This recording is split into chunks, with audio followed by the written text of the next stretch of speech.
Hello, everyone. Welcome to Bangalore International Center.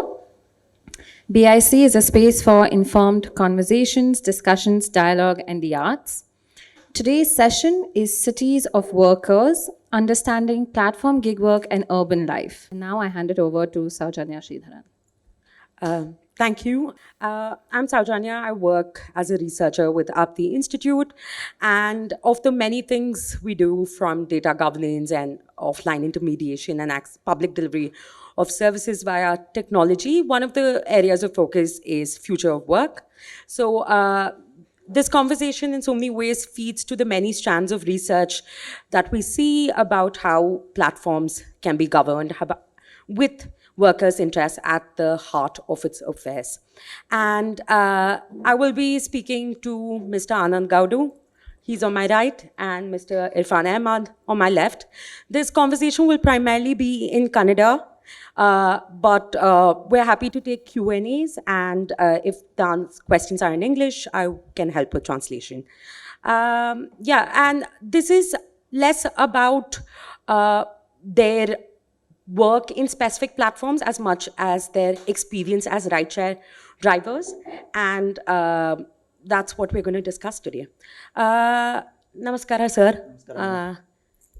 ನೀವು ಇಬ್ಬರು ಒಂದು ಸ್ವಲ್ಪ ನಿಮ್ಮ ಹೇಗೆ ಈ ಪ್ಲ್ಯಾಟ್ಫಾರ್ಮ್ಸ್ನಲ್ಲಿ ಕೆಲಸ ಶುರು ಮಾಡಿದ್ರಿ, ಯಾವಾಗ ನೀವು ಬಂದು ಓಲಾ ಊಬರ್ನಲ್ಲಿ ಕೆಲಸ ಶುರು ಮಾಡಿದ್ರಿ, ಅದ್ರ ಬಗ್ಗೆ ಸ್ವಲ್ಪ ಹೇಳ್ಬೋದಾ? ಅದು ಮುಂಚೆ ನೀವೇನು ಮಾಡ್ತಿದ್ರಿ ಅದಲ್ಲ ಫಸ್ಟ್? ಓಕೆ, ಹೇಳ್ಬೋದು ಮ್ಯಾಮ್. ಫಸ್ಟು ನಾನು ಎಂಬ್ರಾಯ್ಡ್ರಿ ಆಪ್ರೇಟರ್ ಆಗಿ ಕೆಲಸ ಮಾಡ್ತಾಯಿದ್ದೆ ಗೋಕುಲ್ದಾಸ್ ICC4 ಯೂನಿಟ್ 4ಅಲ್ಲಿ. ಅದರಲ್ಲಿ ಸ್ಯಾಲ್ರಿ ಸ್ವಲ್ಪ ಕಡಿಮೆ ಇತ್ತು. ಅದರಿಂದ ನಮ್ಮ ಫ್ರೆಂಡೇ ನನಗೆ ಇದು ಮಾಡಿದ್ದು, ಫ್ರೆಂಡ್ ಮೀನ್ಸು ಕಲೀಗು, ಅವರೇ ನನಗೆ ಸ್ವಲ್ಪ ಸಪೋರ್ಟ್ ಮಾಡಿದ್ರು, ಡ್ರೈವಿಂಗ್ ಕಲಿಸೋದು ಇದೆಲ್ಲ. ಆದರೆ ಅದರಲ್ಲೂ ಅರ್ನಿಂಗ್ಸು ಕಡಿಮೆ ಇತ್ತು. ಮೀನ್ಸು ಅಲ್ಲಿ ಸ್ಟ್ಯಾಂಡಲ್ಲಿ ನಿಲ್ಲಿಸಿದ್ರೆ ಅವ್ರು ರಫ್ಯೂಸ್ ಮಾಡ್ತಾಯಿದ್ರು. ಅವ್ರು ಹೇಳೋ ಬಾಡಿಗೆ ನಾವು ಹೋಗ್ಬೋದಾಗಿತ್ತು, ಇಲ್ಲ ಅವ್ರು ಹೋಗಂಗಿದ್ರೆ ನಾವು ಹೋಗಂಗಿಲ್ಲ, ಆ ಥರ ಎಲ್ಲ ಇತ್ತು. ಇದು ಓಲಾ ಊಬರ್ ಬಂದಮೇಲೆ ನೀವು ಹಾರ್ಡ್ ವರ್ಕ್ ಮಾಡಿದ್ರೆ, ನೀವು ಎಷ್ಟು ಹಾರ್ಡ್ ವರ್ಕ್ ಮಾಡ್ತೀರೋ ಅಷ್ಟು ಅರ್ನಿಂಗ್ಸ್ ಮಾಡ್ಬೋದು. ಓಕೆನಾ? ಎಲ್ಲರೂ ಈಕ್ವಲ್ ಆಗಿ ದುಡಿಬೋದು. ನೀವು ಹೆಂಗೆ ದುಡಿತೀರಾ, ನೀವು ಹೆಂಗೆ ಹಾರ್ಡ್ ವರ್ಕ್ ಮಾಡ್ತೀರಾ ಹಂಗೆ ನಾವು ದುಡಿಬೋದು. ಅದರಿಂದ ನಾನು ಊಬರಲ್ಲಿ ಬಂದು ಕನಿಷ್ಠ ಪಕ್ಷ 4 years ಆಯಿತು ಮ್ಯಾಮ್. ಆದರೆ ಪರವಾಗಿಲ್ಲ, ಊಬರಲ್ಲಿ ಸ್ವಲ್ಪ ಅರ್ನಿಂಗ್ಸ್ ಚೆನ್ನಾಗೈತೆ, ಆದರೆ ಸ್ವಲ್ಪ ಪ್ರಾಬ್ಲಮ್ಸ್ ಐತೆ. ಅದು ನೀವು ಸ್ವಲ್ಪ ಹೇಳಿ ಸರ್ ನಿಮ್ಮ ಎಕ್ಸ್ಪೀರಿಯನ್ಸ್ ಬಗ್ಗೆ. ಮೇಡಮ್ ನಾವು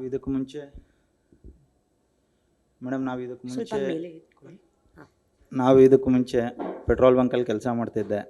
ಅಲ್ಲಿ ಸೇಮ್ ಇದೇ ರೀತಿ ಪೆಟ್ರೋಲ್ ಹಾಕ್ಸ್ತಾ ಇದ್ದಾಗ ಕ್ಯಾಬ್ ಡ್ರೈವರ್ಸ್ ಸಿಕ್ಕಿ ಅವರು ರೆಫರ್ ಮಾಡಿ ನೋಡೋಣ ಅಂಥೇಳಿ ಒಂದು ಸಲ ಈ ಪ್ಲ್ಯಾಟ್ಫಾರ್ಮ್ ಬಂದು ನೋಡಿದಾಗ ನಮಗೆ ಓಕೆ ಅನ್ನಿಸ್ತು. ಇಮಿಡಿಯೇಟಾಗಿ ನಾನು ಡ್ರೈವರಾಗಿ ಒಂದು 3-4 months ಏನೋ ಕೆಲಸ ಮಾಡಿದೆ ಊಬರಲ್ಲಿ. 5ನೇ ತಿಂಗಳಲ್ಲಿ ನಾನು ಊಬರ್ ಕಡೆಯಿಂದ ಒಂದು ಆಪರ್ಚುನಿಟಿ ಇತ್ತು, ವೆಹಿಕಲ್ಸ್ ಕೊಡ್ತಿದ್ದಾರೆ ಅಂಥೇಳಿ. ಕಡಿಮೆ ಡೌನ್ ಪೇಮೆಂಟಲ್ಲಿ ನಾವು ಹೋಗಿ ಅಲ್ಲಿ ಡಿಸ್ಕಷನ್ ಮಾಡಿ ಗಾಡಿ ತೊಗೊಂಡು ಈಗ ಆಲ್ಮೋಸ್ಟ್ ಆಲ್ 3 ಗಾಡಿ ಇದ್ದಾವೆ ಮೇಡಮ್. ನಂದು 3 ಗಾಡಿ ಇದ್ದಾವೆ ನಾನು.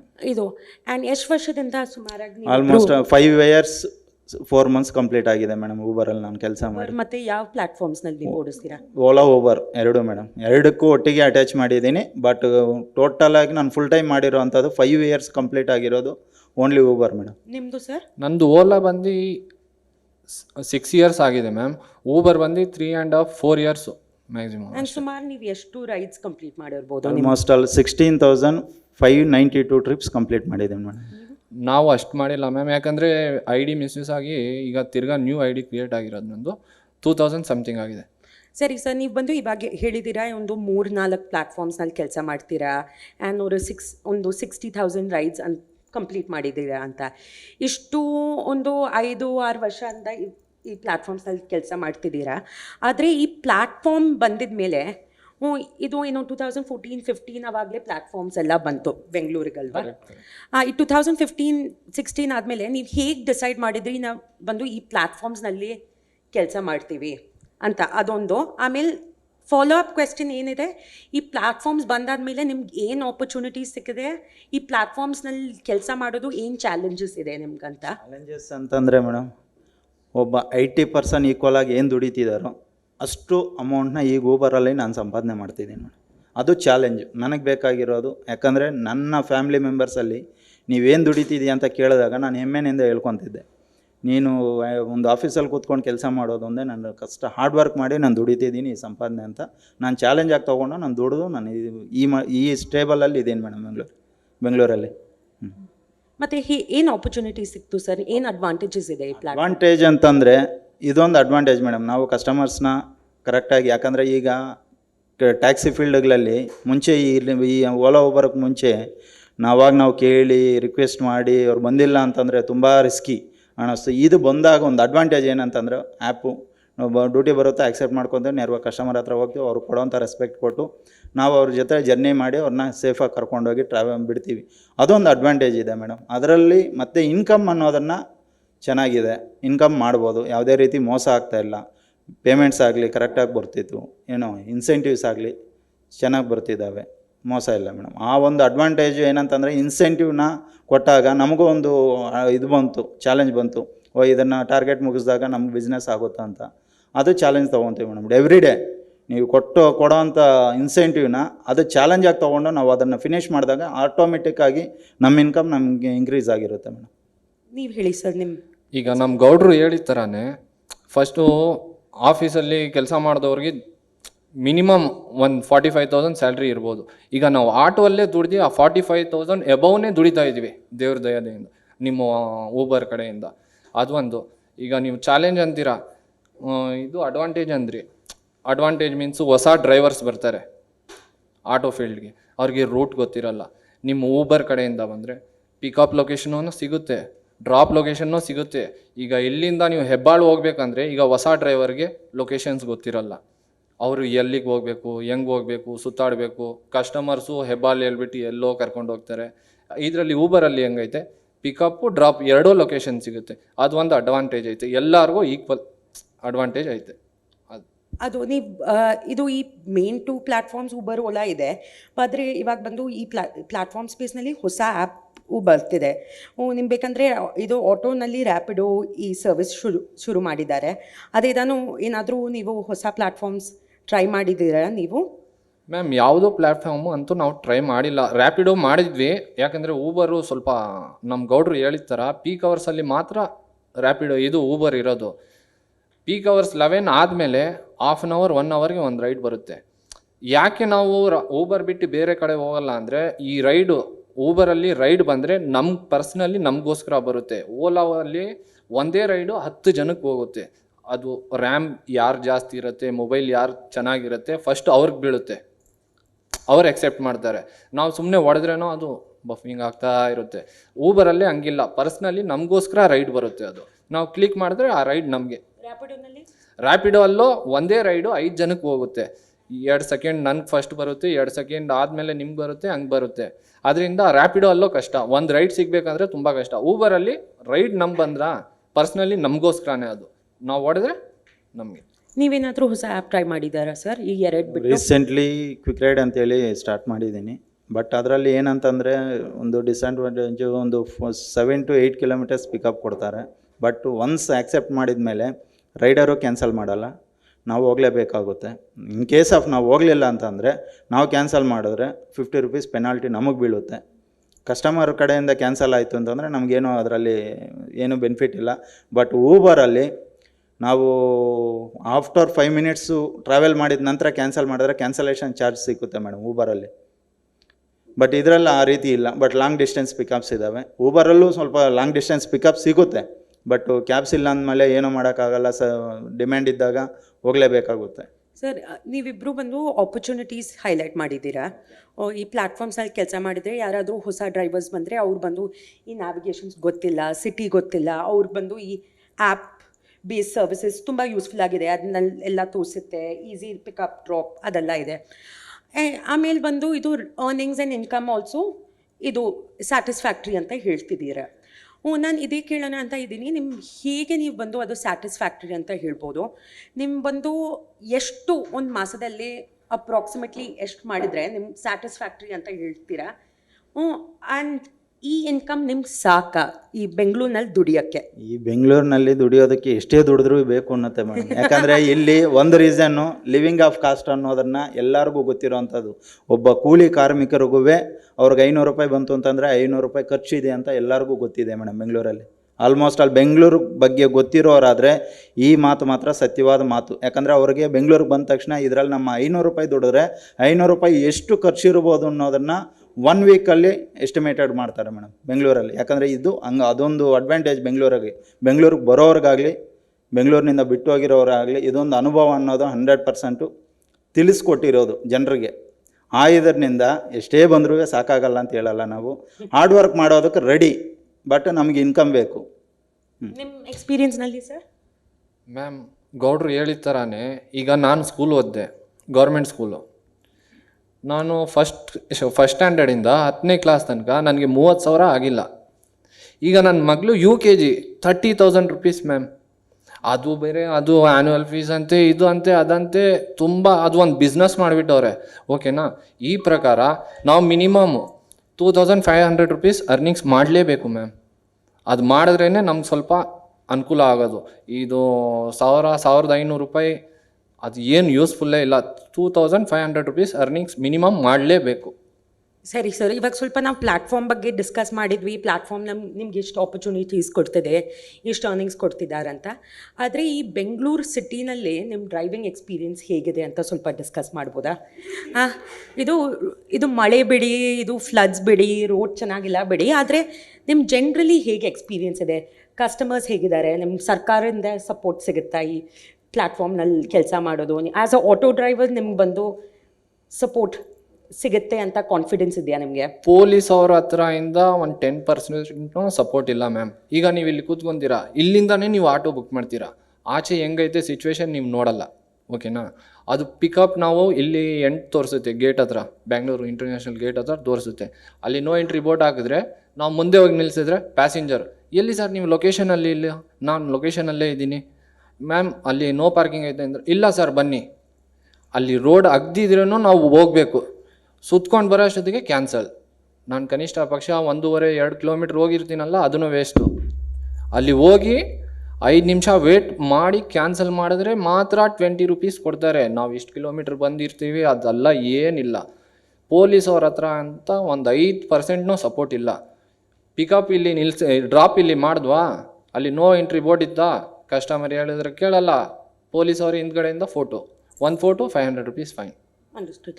ಆದರೆ ಇದು ಈ ಎಕ್ಸ್ಪೀರಿಯನ್ಸ್ ರೈಡಿಂಗ್ ಅದೊಂದು ಬೇರೆ, ಇದು ಪೊಲೀಸ್ ಅವ್ರ ಹೆಲ್ಪ್ ಸ್ವಲ್ಪ ಬೇಕು ಅಂತ ಹೇಳ್ತಿದ್ದೀರಾ, ಅದು ಅರ್ಥ ಆಯಿತು. ಬಟ್ ಅದ್ರ ಮೇಲೆ ಸರ್ಕಾರದಿಂದ ನಿಮ್ಮ ಒಂದು ಗಿಗ್ ವರ್ಕರ್ ಆಗಿದ್ದೀರಾ, ಏನು ಸಪೋರ್ಟ್ ಕೊಡ್ಬೋದು ನಿಮಗೆ? ನೀವು ಏನಾದರೂ ಎಕ್ಸ್ಪೆಕ್ಟ್ ಮಾಡ್ತೀರಾ ಸರ್ಕಾರ ಕಡೆಯಿಂದ, ಪ್ಲ್ಯಾಟ್ಫಾರ್ಮ್ ಕಡೆಯಿಂದ? ಇದು ಇನ್ಸೆಂಟಿವ್ಸ್ ಅದೆಲ್ಲ ಆ ಥರ ಇಲ್ಲ ಸರ್, ಬೇರೆ ಏನಾದರೂ ಎಕ್ಸ್ಟ್ರಾ ಊಬರ್ ಪ್ಲ್ಯಾಟ್ಫಾರ್ಮಿಂದ ಇಲ್ಲ, ಗೌರ್ಮೆಂಟ್ ಕಡೆಯಿಂದ? ಇಲ್ಲಾಂದರೆ ನೀವು ಬಂದು 3-4 ಪ್ಲ್ಯಾಟ್ಫಾರ್ಮ್ನಲ್ಲಿ ಕೆಲಸ ಮಾಡ್ತೀರಾ ಅಲ್ವಾ? ಇದು ರ್ಯಾಪಿಡೋ ಟ್ರೈ ಮಾಡಿದ್ದೀರಾ, ಓಲಾ ಟ್ರೈ ಮಾಡಿದ್ದೀರಾ, ಊಬರ್ ಟ್ರೈ ಮಾಡಿದ್ದೀರಾ? ಈ ಪ್ಲ್ಯಾಟ್ಫಾರ್ಮ್ ಕಡೆಯಿಂದ ಅರ್ನಿಂಗ್ಸ್ ಅದೆಲ್ಲ ಬಿಟ್ಟು ಬೇರೆ ಏನಾದರೂ ನಿಮ್ಮ ಸಪೋರ್ಟ್ ಇಷ್ಟ ಇದೆಯಾ? ಏನಾದರೂ ಬೇಕಾ ಮ್ಯಾಮ್? ಬೇಕಾಗಿದೆ ಮ್ಯಾಮ್. ಈಗ ಸಪೋಸು ನಮ್ಮ ಫೈನಾನ್ಷಿಯಲ್ ಪ್ರಾಬ್ಲಮ್ ಇರುತ್ತೆ, ಎಜುಕೇಷನ್ನು ಮಕ್ಕಳದು ಒಂದು ಸಲ ಇದ್ದಂಗೆ ಒಂದು ಸಲ ಇರಲ್ಲ ಬಿಸ್ನೆಸ್ಸು. ಅಂಥ ಟೈಮಲ್ಲಿ ಫೈನಾನ್ಷಿಯಲ್ ಹೆಲ್ಪ್ ಬೇಕೇ ಬೇಕಾಗುತ್ತೆ. ಓಕೆನಾ? ಒಂದು ಎಜುಕೇಷನ್ ಆಗಲಿ, ಒಂದು ಹೆಲ್ತ್ಗಾಗಲಿ. ಓಲಾ ಅಲ್ಲಿ ಮಿತ್ರ ಅಂತ ಏನೋ ಐತೆ, ಅದರಲ್ಲಿ ಕಾಲ್ ಮಾಡಿದ್ರೆ ಅವರು ಸ್ವಲ್ಪ ಫೈನಾನ್ಷಿಯಲ್ ಹೆಲ್ಪ್ ಮಾಡ್ತಾರೆ. ನಿಮಗೆ ಹಾಸ್ಪಿಟ್ಲ್ ಆದರೆ ಏನಾದರೂ ಆದರೆ ಅವರು ಸ್ವಲ್ಪ ಹೆಲ್ಪ್ ಮಾಡ್ತಾರೆ. ಅವ್ರದ್ದು ಫೌಂಡೇಶನ್ ಐತೆ, ಅದ್ರ ಕಡೆಯಿಂದ ನಮ್ಗೆ ಹೆಲ್ಪ್ ಬರುತ್ತೆ. ಈ ಊಬರಲ್ಲಿ ಏನಿಲ್ಲ. ಗೌರ್ಮೆಂಟಿಂದ ಫಸ್ಟು RT ಬರ್ತಾಯಿತ್ತು ಎಜುಕೇಷನ್ಗೆ. ಮೇನ್ ಎಜುಕೇಷನ್ನೇ ಬೇಕಾಗಿರೋದು ಮ್ಯಾಮ್. ಎಜುಕೇಷನ್ ಇದ್ದರೆ ಎಲ್ಲ ಬೆಟರ್ ಆಗುತ್ತೆ. ಎಜುಕೇಷನಿಂದ ಫಸ್ಟು RT ಬರ್ತಾಯಿತ್ತು, ಅದನ್ನೂ ಕ್ಯಾನ್ಸಲ್ ಮಾಡಿಬಿಟ್ರು. ಅದು ಬಂದರೆ ಸ್ವಲ್ಪ ಅನುಕೂಲ ಆಗುತ್ತೆ, RT ಬಂದರೆ. ನೀವು ಹೇಳಿ ಸರ್. ಗೌರ್ಮೆಂಟ್ ಕಡೆಯಿಂದ ಮೇಡಮ್ ಈಗ ಇದು ಏನೋ ಆಪ್ಷನ್ ಕೊಟ್ಟವರಲ್ಲ ಮೇಡಮ್, 5 lakhs ಗಂಟ ಇನ್ಶೂರೆನ್ಸ್ ಬರುತ್ತೆ ಅಂತೇಳಿ. ನಮ್ಮಲ್ಲಿ ಊಬರಲ್ಲಿ ನೋಟಿಫಿಕೇಷನ್ ಬಂದಿತ್ತು, ಓಲಾದಲ್ಲಿ ನೋಟಿಫಿಕೇಷನ್ ಬಂದಿತ್ತು. ಬಟ್ ಅದನ್ನು ಅಪ್ಲೈ ಮಾಡಿದ ನಂತರ ಅಪ್ಲೈ ಆಗ್ತಾಯಿಲ್ಲ. ಕೆಲವ್ರಿಗೆ ಅಪ್ಲೈ ಆಗಿರ್ಬೋದು, ಬಟ್ ನಮಗಂತೂ ಅಪ್ಲಿಕೇಬಲ್ ಆಗಿಲ್ಲ ಅದು. ಅವರು ಈ ರೀತಿ ಗೌರ್ಮೆಂಟ್ ಕಡೆಯಿಂದ ಸಪೋರ್ಟ್ ಅನ್ನೋದು 100% ಬೇಕೇ ಬೇಕು ಡ್ರೈವರ್ಸ್ಗೆ. ಯಾಕಂದರೆ ಅವರು ಮಾಡೋದು ಇಲ್ಲ. ಆಲ್ಮೋಸ್ಟ್ ಆಲ್ ನಮ್ಮ ಸ್ಟೇಟ್ ಗೌರ್ಮೆಂಟು, ಬೇರೆ ಗೌರ್ಮೆಂಟ್ ಬಗ್ಗೆ ನಾನು ಮಾತಾಡಲ್ಲ, ಇರೋದನ್ನು ಓಪನ್ ಆಗಿ ಹೇಳ್ತಾ ಇದ್ದೀವಿ. ನಮ್ಮ ಗೌರ್ಮೆಂಟು ಡ್ರೈವರ್ಸ್ ಅನ್ನೋರು ಕಾಲಕ್ಕೆ ಚಪ್ಪಲಿ ಥರ ಟ್ರೀಟ್ ಮಾಡ್ತಿದ್ದಾರೆ. ಏನು ಮನೆ ಮುಂದೆಗಡೆ ಚಪ್ಪಲಿ ಬಿಡ್ತೀವ್ಯಾ ಅಷ್ಟು ಮಾತ್ರನೇ ಅವರು ಡ್ರೈವರ್ಸ್ನ ಆ ರೀತಿ ಟ್ರೀಟ್ ಮಾಡ್ತಿದ್ದಾರೆ. ಗೌರ್ಮೆಂಟ್ ಬಗ್ಗೆ ನಾವು ಚಿಂತೆ ಪಡಲ್ಲ. ನಮ್ಮ ಹೋಪ್ಸ್ ಇಟ್ಟಿರೋ ಅಂಥದ್ದು ನಾವು ಹೇಳೋದ್ವಲ್ಲ, ಓಲಾ ಊಬರ್ ಇದೆ, ಹಾರ್ಡ್ ವರ್ಕ್ ಮಾಡೋದಕ್ಕೆ ರೆಡಿ, ಬಿಸ್ನೆಸ್ ಕೊಟ್ಟರೆ ಸಾಕು. ನಮಗೆ ಬೇಕಾಗಿದ್ದು ನಾವು ಅಡ್ವಾಂಟೇಜ್ ತೊಗೊಂಡು ನಾವೇ ಅದನ್ನು ಯಾವ ರೀತಿ ನಮಗೆ ಸೇವಿಂಗ್ಸ್ ಆಗಲಿ ಬೇರೆ ಏನೇ ಆಗಲಿ ನಾವು ಮಾಡ್ಕೊಳ್ಳೋದಕ್ಕೆ ಸಿದ್ಧ. ನಮಗೆ ಬಿಸ್ನೆಸ್ ಬೇಕು. ಬಟ್ ಗೌರ್ಮೆಂಟ್ ಕಡೆಯಿಂದ ನಾವು ರಿಕ್ವೆಸ್ಟ್ ಮಾಡಿದ್ರೂ ಆ ರಿಕ್ವೆಸ್ಟ್ಗೆ ಇದಿಲ್ಲ.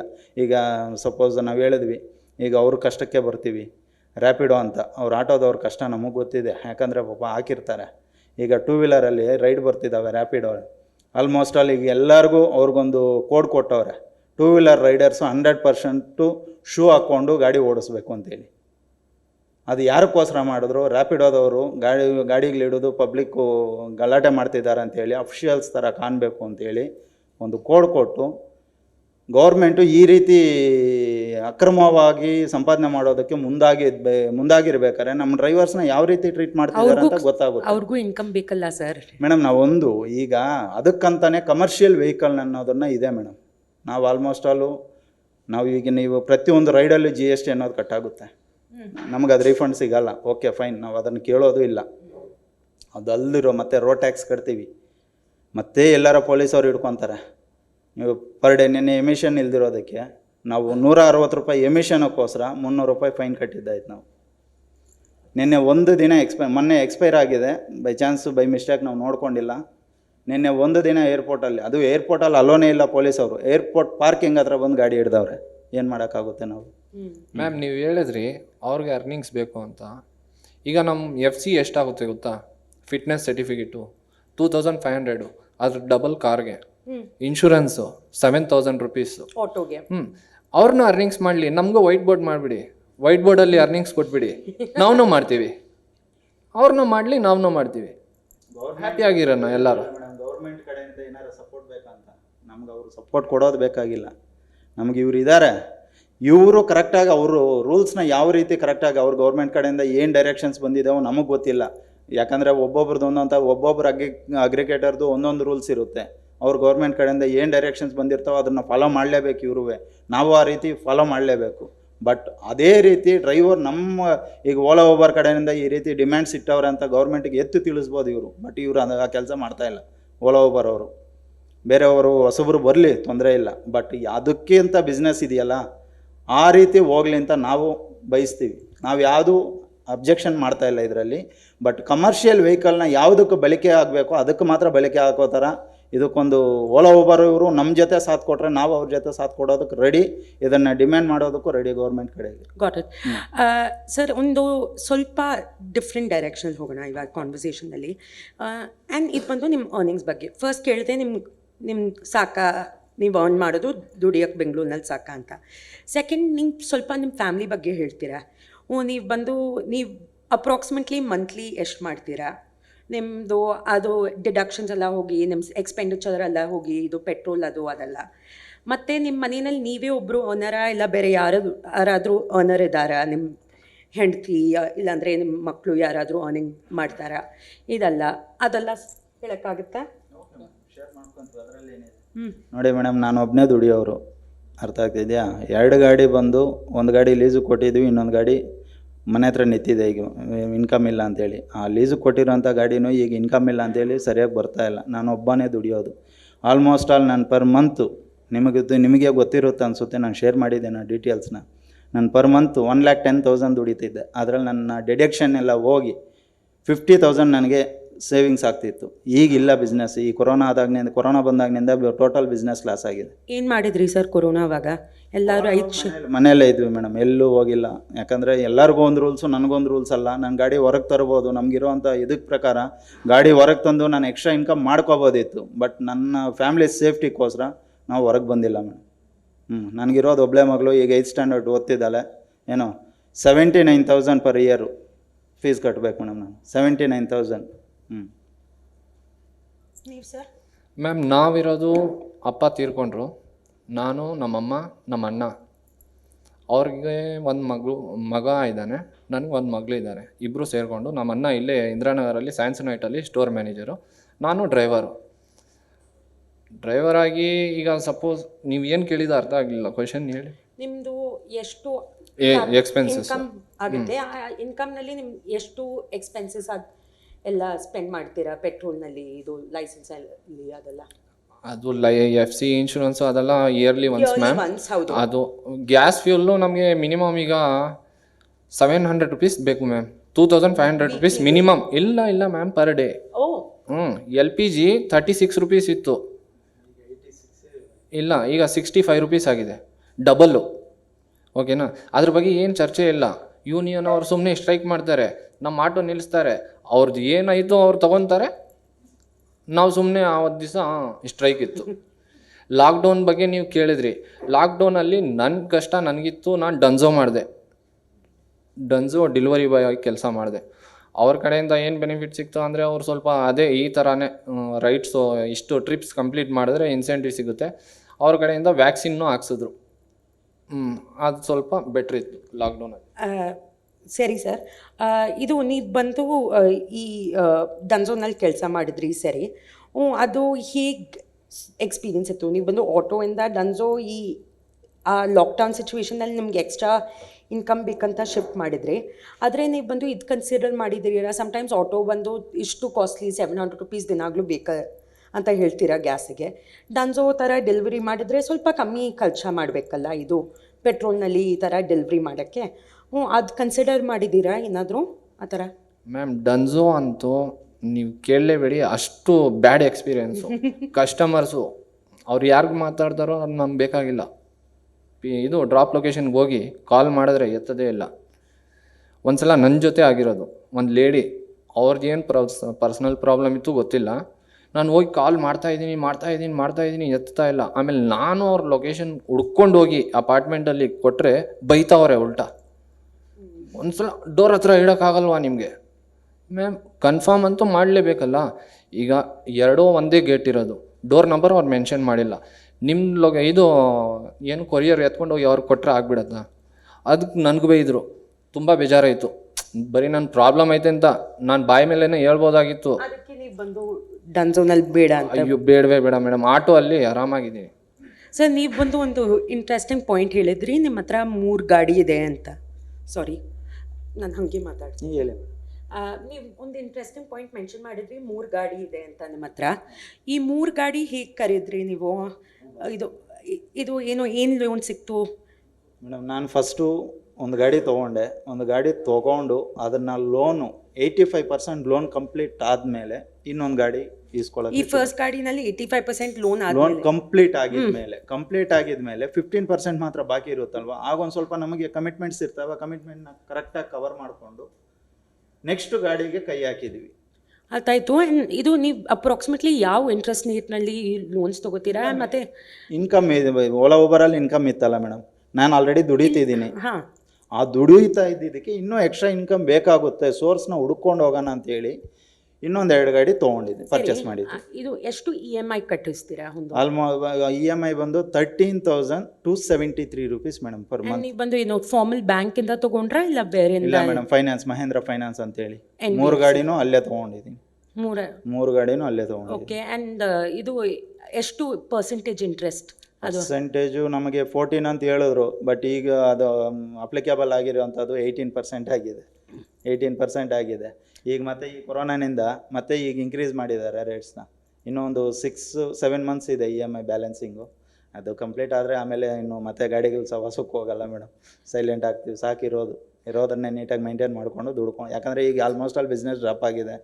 ಏನು ಆ ಬಿಸ್ನೆಸ್ ಇತ್ತು ಅಂತಂದರೆ ಬೇಕಾದ್ರೆ ಇನ್ನೂ ಮುಂದಕ್ಕೆ ಹೋಗೋದಿತ್ತು, ಬಿಸ್ನೆಸ್ ಇಲ್ಲ. ಹಾಗಾಗಿ ಸಾಕು, ಇರೋದ್ರನ್ನೇ ಮೇಂಟೈನ್ ಮಾಡ್ಕೊಂಡು ಹೋಗೋಣ ಅಂತೇಳಿ ಸೈಲೆಂಟ್ ಆಗಿ. ಇದು ನನ್ನ ಲಾಸ್ಟ್ ಕ್ವೆಶ್ಚನ್ ಈ ಕಾರ್ ಲೋನ್ ಬಗ್ಗೆ. ಈ ಕಾರ್ ಲೋನ್ ನಿಮ್ಗೆ ಬಂದು ಇನ್ನೂ ಚೀಪರ್ ಇಂಟ್ರೆಸ್ಟ್ ರೇಟಿಂದ ಸಿಗಿದ್ರೆ ನಿಮ್ಗೇನು ನಿಮ್ಮ ಹತ್ರ ಎಲ್ಲ ಮಿಕ್ಕಿದ ಡ್ರೈವರ್ಸ್ಗೂ ಹೆಲ್ಪ್ ಆಗುತ್ತಾ 100%. ಇದು? ಆ್ಯಂಡ್ ಆ ಥರ ಸಪೋರ್ಟ್ ನಿಮ್ಗೆ ಬಂದು ಯಾರ ಕಡೆಯಿಂದ ಬೇಕು? ನೀವು ಬಂದು ನಮಗೆ ಓಲಾ ಊಬರ್ ಕಡೆಯಿಂದನೇ ನಾವು ಕೇಳಿದ್ವು ಆಗಲೂ. ಈಗ ನೀವು ಅಂದ್ರಿ 10,000 ಯಾವುದೋ ಇದೆ ಮೇಡಮ್, ಈಗಲೂ ಆ್ಯಪ್ ಅದು ಆಮೇಲೆ ನೋಡೋಣ ಸರ್, ಪರವಾಗಿಲ್ಲ. ಈಗಲೂ ಇದೆ ಅದು ಯಾವುದೋ 10,000 ಫೈನಾನ್ಷಿಯಲ್ಗೋಸ್ಕರ ಎಮರ್ಜೆನ್ಸಿ ಲೋನ್ ಅಂತ ಹೇಳಿ ಇಟ್ಟಿದ್ದಾರೆ. ಆ 10,000ನ ಎಲಿಜಿಬಲ್ ಡ್ರೈವರ್ಸ್ಗೆ ಅಪ್ಲಿಕೇಬಲ್ ಆಗುತ್ತೆ ಅಂತ ಕೊಟ್ಟಿದ್ದಾರೆ. ನಾವು ತೊಗೊಂಡಿಲ್ಲ, ಬಟ್ ಅದನ್ನು ಒಂದು ಅಡ್ವಾಂಟೇಜ್ ಏನಂತಂದರೆ ಅದರಲ್ಲಿ ಎಮರ್ಜೆನ್ಸಿ ಫೈನಾನ್ಷಿಯಲ್ ಪ್ರಾಬ್ಲಮ್ ಇದ್ದಾಗ ತೊಗೋಬೋದು ಅಂತ ಒಂದು ಖುಷಿ ತಂದಿದೆ. ಅದು ಓಕೆ. ಆ ರೀತಿ ತಂದಾಗ ನಮಗೆ ನಿಮ್ಮ ಕಡೆಯಿಂದ ಪ್ರೊವೈಡು, ನಾವು ಫಸ್ಟು ಗಾಡಿ ತೆಗೆದಾಗ ಊಬರಲ್ಲಿ ಇವ್ರ ಕಡೆಯಿಂದನೇ ಪ್ರೊವೈಡ್ ಮಾಡ್ತೀವಿ ಅಂತೇಳಿ ನನಗೆ ರೆಫರ್ ಮಾಡಿದ್ದು.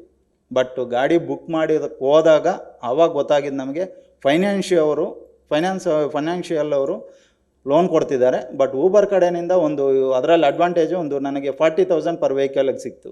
ಮೈನಸ್ ಗಾಡಿ ಟೋಟಲ್ ಅಮೌಂಟಲ್ಲಿ 40,000 ರೂಪಾಯಿ ನನಗೆ ಇವ್ರ ಕಡೆಯಿಂದ ಇನ್ಸೆಂಟಿವ್ ಥರ ಬಂತು.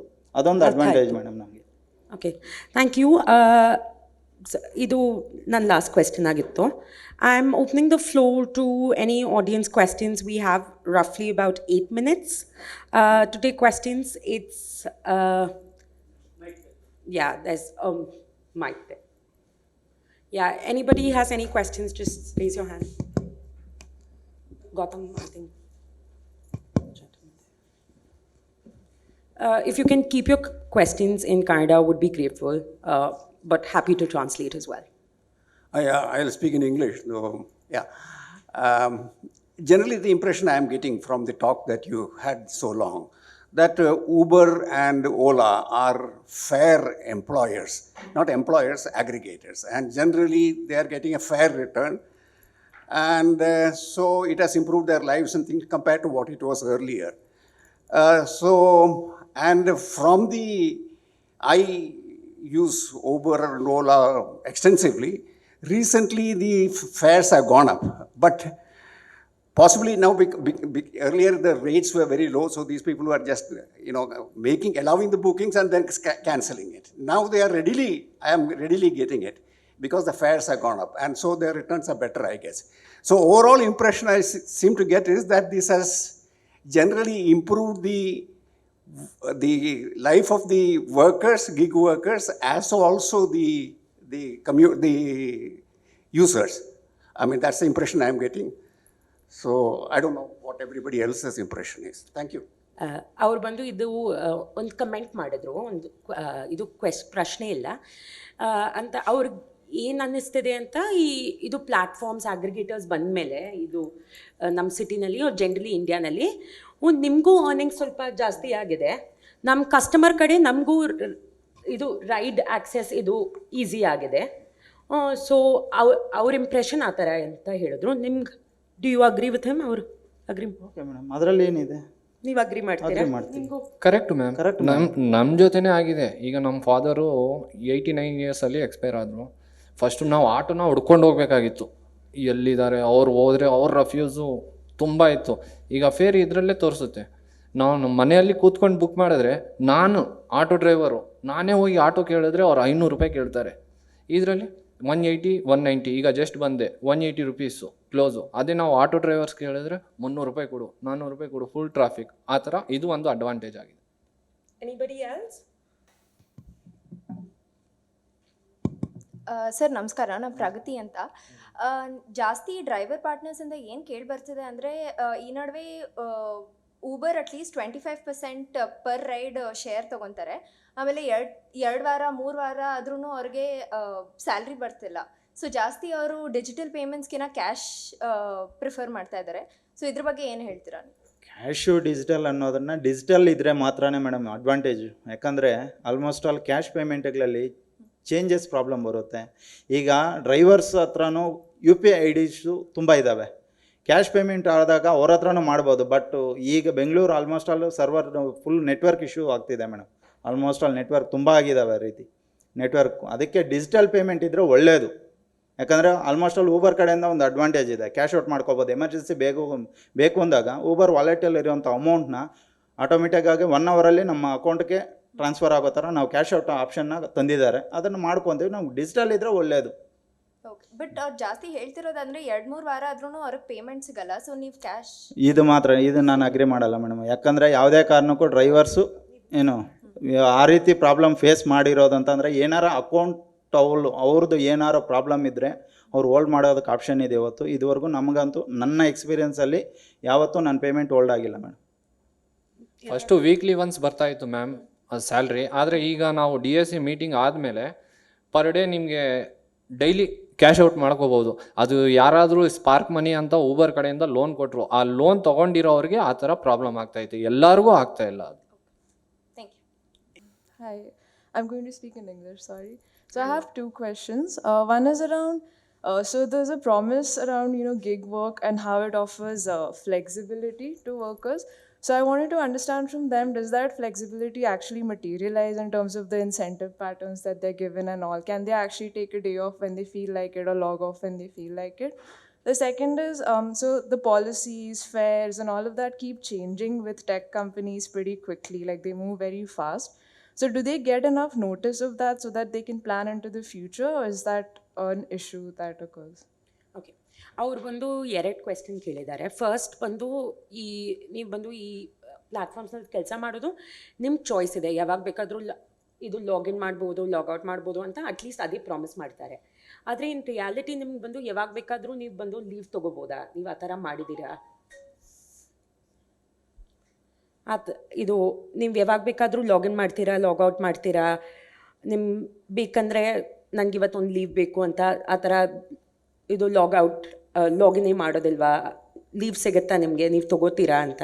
ಅದು ನಮ್ಮ ಅಡ್ವಾಂಟೇಜ್ ಮೇಡಮ್. ಅದು ನಮಗೆ ಇನ್ಕಮ್ ಬೇಡ. ಈಗ ನಮಗೆ ಒಂದು ಸ್ವಲ್ಪ ಟಯರ್ಡ್ ಅನಿಸಿದಾಗ ನಾನು ಈಗ every Sunday before corona every Sunday ನಾನು ಲೀವ್ ತೊಗೊತಿದ್ದೆ. ಈಗ ಟ್ಯೂಸ್ಡೇ ಮಾತ್ರ ರಜಾ ತೊಗೊತೀವಿ.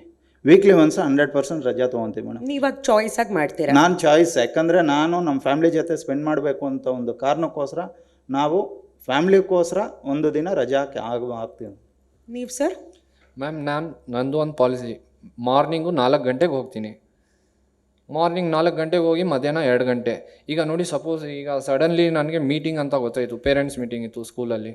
ಇಂಥ ಟೈಮಲ್ಲಿ ಗಾರ್ಮೆಂಟ್ಸ್ ಆಗಲಿ ಎಲ್ಲೇ ಆಗಲಿ ಕೆಲಸ ಮಾಡಿದ್ರೆ ಅವ್ರಿಗೆ ಪರ್ಮಿಷನ್ ಕೇಳಬೇಕು, ಅವ್ರಿಗೆ ಅಯ್ಯೋ ಅಪ್ಪ ಸಾರ್ ರಜಾ ಕೊಡಿ ಇದು ಅದು ಅಂತ ಕೇಳಬೇಕು. ಆದರೆ ಇದರಲ್ಲಿ ಹಂಗಿಲ್ಲ, ನನ್ನ ಇಷ್ಟ. ಇದನ್ನು ರೀಕವರ್ ಮಾಡೋಕ್ಕೆ 2 ಅವರ್ ಎಕ್ಸ್ಟ್ರಾ ಆ ಥರ ರೀಕವರ್ ಮಾಡ್ಕೊತೀವಿ. ನನಗೆ ಬೇಕಾದಿದ್ದಾಗ ನಾನು ರಜಾ ತೊಗೊತೀನಿ. Do you want me to translate their response for you a bit? Okay, to summarize, he says, prior to COVID, I consistently took Sundays off, but ever since I ride over weekends because earnings, but I make it a point to take every Tuesday off to be able to spend time with my family, and it's much easier to log in and log off when I work on a rideshare platform. And Mr. Irfan here compared his experience of working in rideshare vis-a-vis his previous job, which was working as a government worker, right?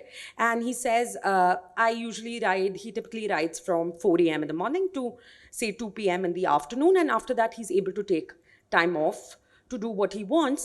And often, like small things like being able to attend his kids' PTA meeting it's a lot easier when he's a rideshare worker as opposed to someone who is working in a garment factory where you need to go through a roster of getting permissions, so on and so forth, before he's actually able to do this. But now it's much easier to be able to spend time and do things with his family. ಅವ್ರು ಬಂದು second ಒಂದೊಂದು question ಹೇಳಿದ್ರು, ಈ ಪ್ಲ್ಯಾಟ್ಫಾರ್ಮ್ನಲ್ಲಿ ನೀವು ಕೆಲಸ ಮಾಡ್ತೀರಾ, ಅದು ಏನಾದರೂ ಪ್ಲ್ಯಾಟ್ಫಾರ್ಮ್ನಲ್ಲಿ ಚೇಂಜಸ್ ಮಾಡ್ತಿದ್ದಾರೆ, ಅದು ನಿಮ್ಗೆ ಏನಾದರೂ ನೋಟಿಸ್ ಕೊಡ್ತಾರಾ, ಈ ಥರ ನಾಳೆಯಿಂದ ಈ ಚೇಂಜಸ್ ಆಗ್ತಿದೆ ಅಂತ? ನೀವು ಬಂದು ಆ ನೋಟಿಫಿಕೇಶನ್ಸ್ ಓದ್ತೀರಾ? ಅದು ನಿಮ್ಗೆ ಅರ್ಥ ಆಗುತ್ತಾ?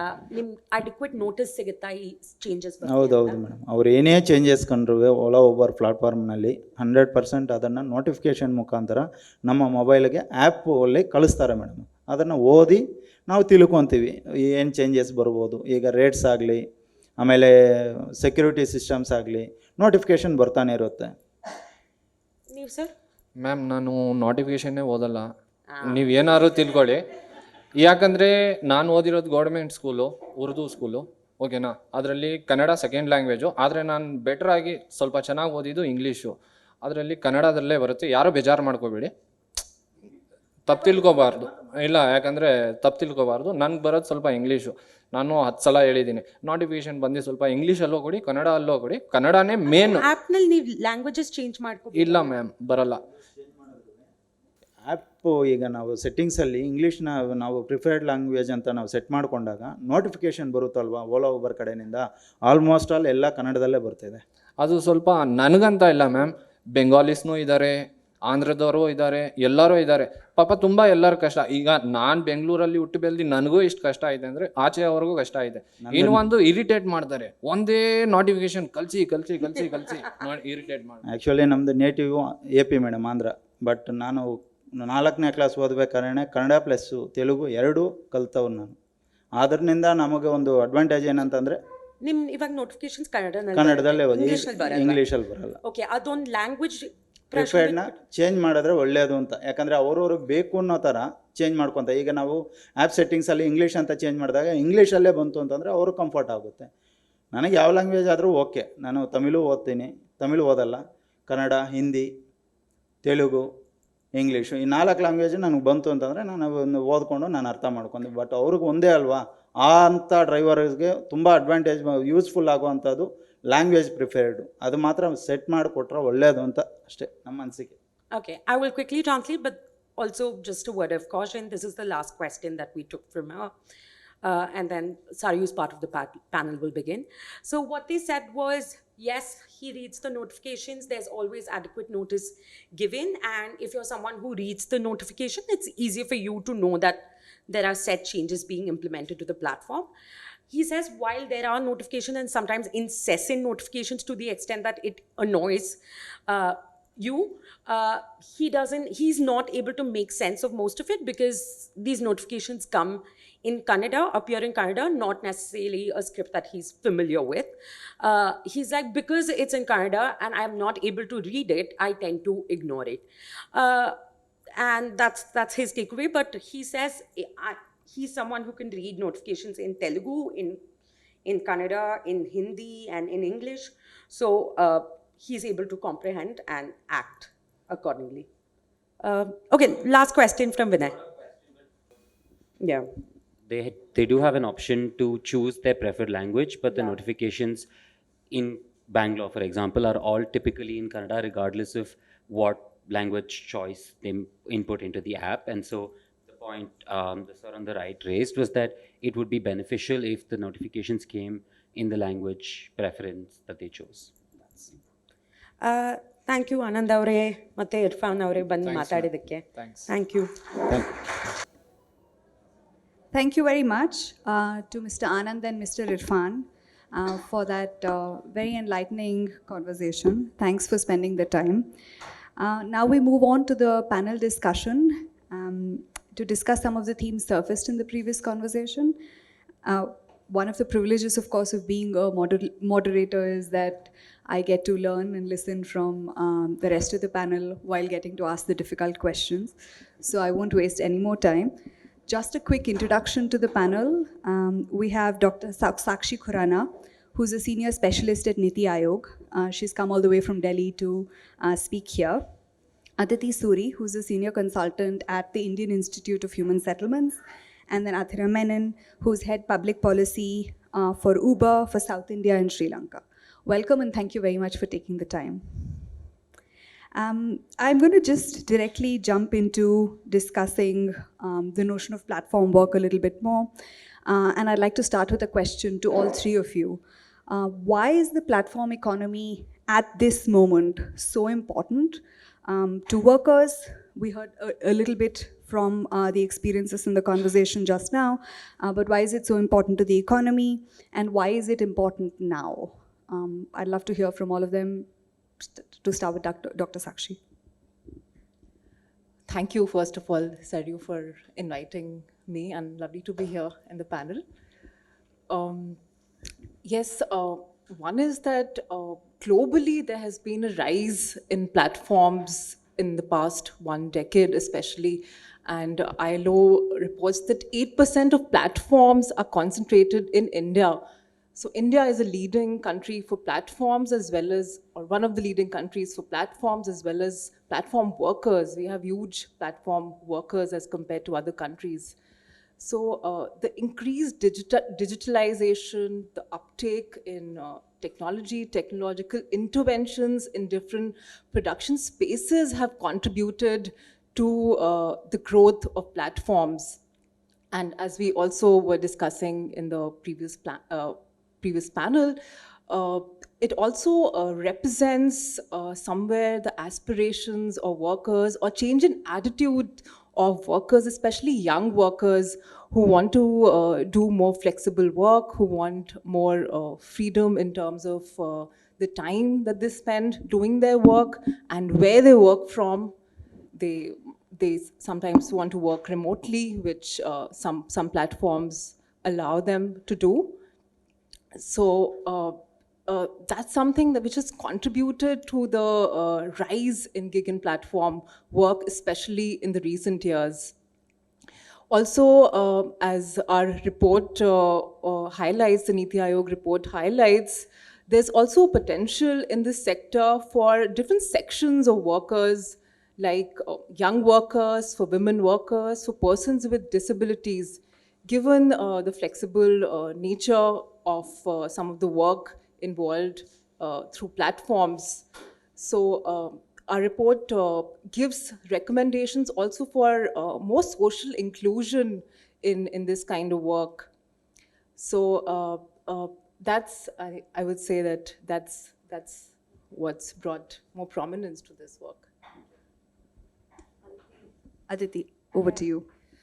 Sure. I think I would like to kind of take a little bit of a step back to look at what our labor market looks like for different kinds of people and why then they choose to do platform work, right? So one of the big macroeconomic stories when it comes to our labor markets is that we have very uneven distribution in where jobs are being created, right? So we have these excellent, high-paying, high-quality jobs in different cities, like in Bangalore, it would be in the ITES sector, where you need a very niche skill set, very particular kinds of resources and networks to get into those jobs and do well, right? So for a worker entering the labor market, or for someone who's looking for work who's already been in the labor market, their entry into those kinds of quality jobs is quite restricted, right? So then a worker has different choices they can make.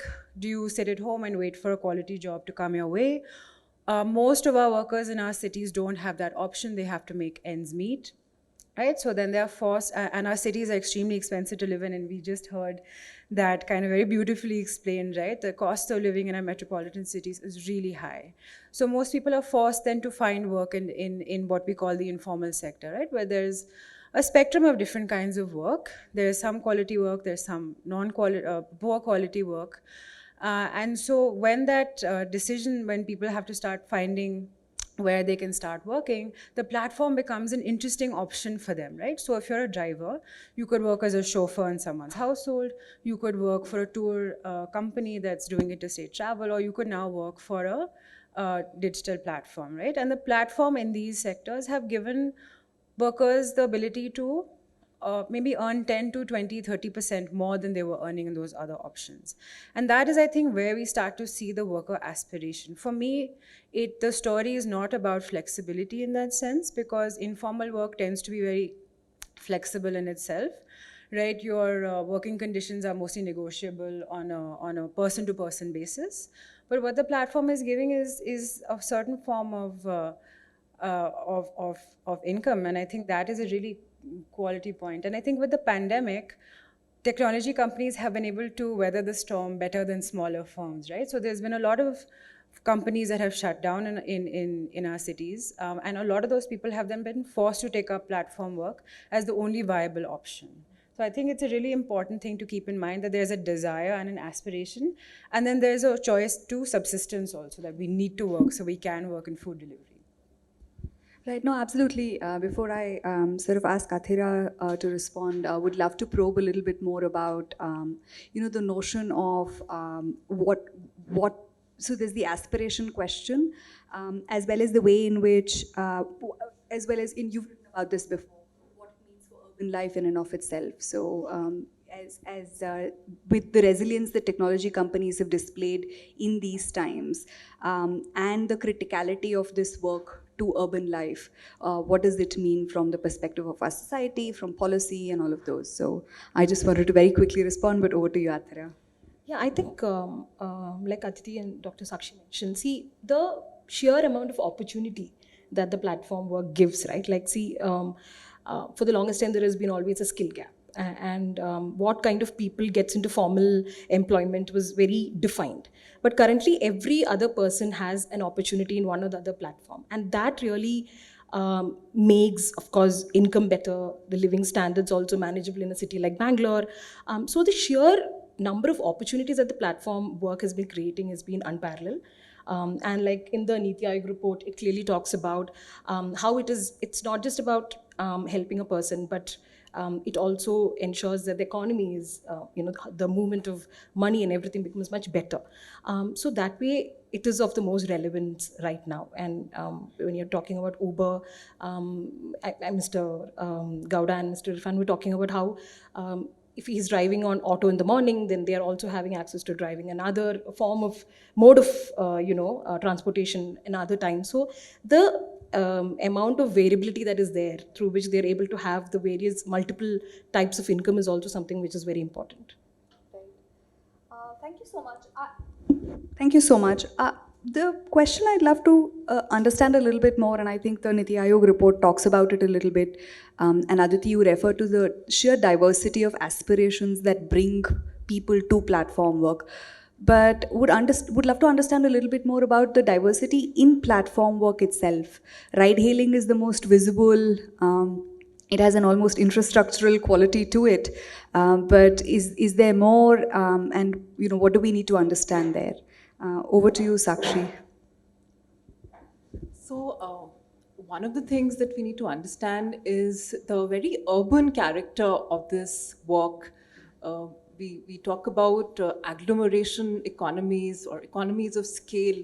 This whole idea of the need for certain industries to be concentrated in certain spaces for them to be able to do well, for businesses to be able to do well.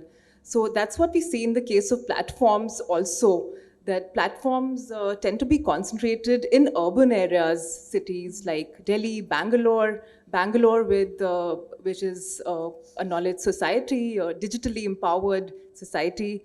So a lot of uptake of this kind of platforms as consumers, as workers who have access to smartphones. So that's a major character of platform work. But unfortunately, that deprives rural workers of accessing this work who may not have good access to internet or who may not have digital skills. It also deprives a lot of women from gaining access to this work. The GSMA Mobile Gender Gap Survey notes that only 25% of women compared to 41% men have access to smartphones. So very often when disposable income is less in a household, it's women who are deprived of internet devices like smartphones, laptops, and so on.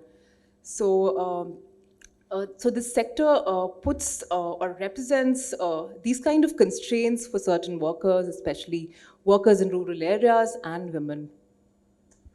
Right. Thank you. I'd love to hear your perspectives as well, Aditi. Yeah, I think everyone in this room as possible consumers of all of the driving, delivery services and home services kind of know what that story is about. But there's an entire story about platform work which is done on computers in homes, right? And it's called remote work. And so remote work is a working condition or kinds of jobs that are done at home from fairly high qualified people, right? So you have people who deliver legal services, software services, who are doing content creation, transcription, editing, all of this work which requires high amounts of education and investment into your skills.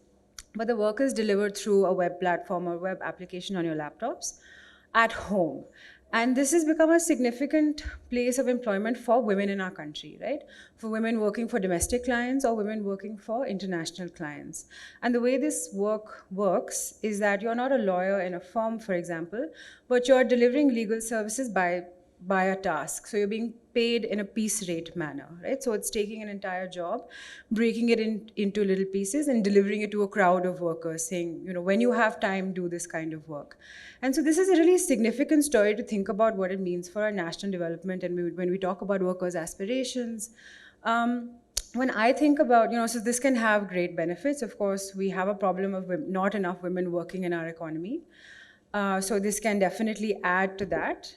But when I take a step back and think about what women's empowerment means and what women having jobs has meant to that, I kind of want to challenge us all to think about that question, right?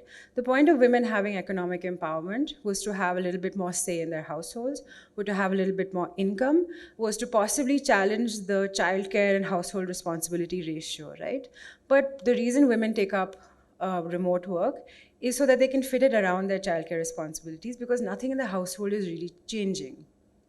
So this question about platform work is not just about the driver's story and what low-wage, maybe low-skill workers, as we call them, are going to do, but it's about the fact of our women and girls taking on this kind of work where there's no challenge to their actual mobility in urban space, or them being able to even meet other kinds of workers and learn from them.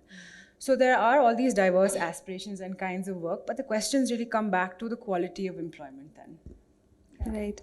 I'm going to take the point around the quality of employment and the nature of engagement, and particularly the gendered aspect of it, to ask about some of the challenges that platform workers face. There's evidence, some of it more visible than in other domains, of sort of mounting occupational stress, emotional labor that's required in some aspects of platform work, health and safety concerns, all of which are challenges to this kind of work. How can we ensure, I mean, the gig economy is critical to, the platform-mediated gig economy is critical to the future of the economy, and is also in a certain way a reality, so it's a fait accompli if nothing else. But how can we ensure that the growth of this space happens in a way that that accounts for worker welfare, particularly the more invisible form of such work, like you talked about, Aditi, and shifts away from some of these problematic models of arbitrage and sort of value generation or growth. Yeah, I would love to hear from you, Athira, and then also Aditi. I just want to go back to the previous discussion we were having. One is related to access for women and trans persons onto the platform, right? Like especially, want to give a very specific Uber example. We've been facing a lot of challenge to provide opportunity for women and trans persons on our platform. We've had multiple initiatives to try and see how we can get more gender representation on platform. We've had focus group discussions, we've worked with many government organizations. And when we speak to these women who probably would have started driving on a platform but then discontinued, what we get to know is that obviously the first big problem is access to asset. How do you access financed by a car? And then we had solutions of tapping into government schemes through which the women can probably get a car. Then the next question was, okay, we got the car, but where do we park it? They might not be staying in places where there is enough infrastructural options for them to park the car. So the ecosystem also is actually not allowing them to have access to any sort of opportunity, right? And finally, if all that is solved, if we are giving them access to a particular parking place and everything, most of the time, at least drivers on Uber or Ola make more money during the peak hours. But most of the women are not able to drive during the peak hours because that's the time when they have to do the household responsibility, send their children to school, so cook food, everything. So they start probably driving after 10. And by the time all the office crowd have already reached office. In the evening again, before the office crowd steps out, they have to get home because the entire routine again goes back. So there's a lot of challenge in what kind of money they can earn on the platform. So then we come up with various incentive schemes to try and see if that really helps. But somehow, I'm being very candid, we have not been able to retain a lot of women on our platform. When we had Uber Eats pre-COVID, before we sold it, we were able to get a lot of women as well as trans persons on the platform, but not on cars. It has been a challenge. Again, with regard to diversity, especially, even though we are catering to urban crowd, most of our drivers come from rural background. They also have challenge. For example, if a person is coming from a very remote part of Karnataka to Bangalore, where do they stay? They are not able to afford accommodation. At least for the first 3 months when they're just about understanding the platform and earning money, they don't have those temporary housing facility and things like that. That will make their life for the next 3 months comfortable. So then probably they drop off, and especially COVID and everything made them go back to their place. So it's always been a challenge. Coming to this question, sorry I took some time. But how do we make the platform much better for them? I think making their voices heard really helps not just the workers but also the platforms. As we always strive in, towards a hyper growth mode, we sometimes might lose visibility on what is happening on ground, and we might not get the kind of we might actually lose connect with the drivers and their driver voices, because obviously it's hyper growth, that's how we focus. And that's where we also realize that sometimes when we are designing any sort of initiative for the drivers, we decide what will work for the drivers versus understanding from drivers what works for them. That is when we started the Driver Advisory Council, where there are drivers who get selected from all across the country. They come every quarter, discuss about problems, co-create solutions. That has really helped us design, be it incentive scheme or launching a product, and how to ease the drivers into it, everything much more easier. So I think making the workers' voices heard would be is probably a very good step to ensure that both platform and workers are comfortable. Aditi, I'd love to hear your perspectives on this question. Yeah, so I think I think your question was about occupational stress and how do you make people's work better, right? So I think there are a couple of ways to look at this. One, there are, if you are in a particular occupation, whether that be carpentry work, construction work, or driving work, there are particular aspects of their work that have particular kinds of harms to you. And then there are particular harms that could come from the nature of work you're doing or where you're working, whether that be at a factory floor or through some other kind of arrangement.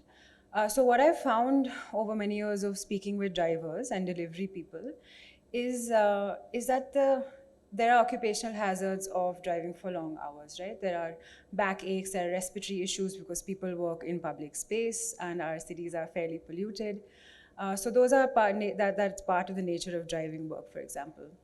But when you think about the aspirational worker who's trying to make the most amount of money as they can, for the work package they've been allocated on, say, some of the mobility or delivery platforms, what ends up happening is that they work about at least 12 to 20 hours, right? And this was 2019, before the pandemic, before these artificial economic shocks of the COVID-19 pandemic. So if we think about the calculation of a fair wage and the number of hours that have to go into making that, there's a big mismatch there, right? So there's a particular kind of inhumaneness that comes from having to work 20 hours to meet your aspirations, right? I don't think any of us in this room would want that kind of condition for ourselves. So that is what drivers are facing and what they talk about. Now, when it comes down to looking at the interaction between a platform company and a worker who might be at having a health episode of some kind, it coalesces around insurance, right? So drivers or delivery people have accident insurances, they have health insurances, they have different death insurances, right? I'm using the wrong word, but yeah. And that is a system that the driver community has not been made aware of and has not been able to utilize at all. In my 7-8 years of doing this research and as these platforms have grown, I have not met a single driver who has been able to successfully claim an insurance, right?